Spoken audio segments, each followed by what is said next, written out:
নমস্কার, শুভ সন্ধ্যা। আশা করি আমার সকল প্রিয় বন্ধুরা ভালো আছেন, সুস্থ আছেন আর অনেক অনেক সুন্দর আছেন। এটি একটি ভগ্নদশা অবস্থায় একটি শিব মন্দির, প্রায় 4টি শিব মন্দির এখানে অবস্থিত। আপনারা দেখুন।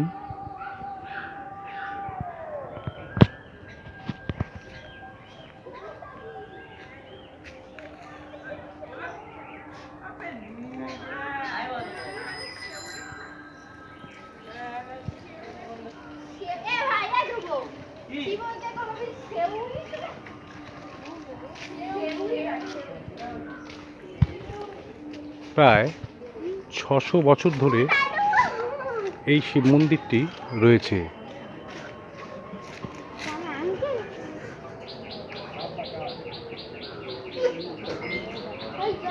আশা করি আমার সকল বন্ধুরা ভালো আছেন। আপনাদের সন্ধ্যার মুহূর্তটা খুব সুন্দর আনন্দময় হয়ে উঠুক। আবার এক নতুন ভিডিও নিয়ে আসবো। ততক্ষণ আপনারা খুব ভালো থাকুন।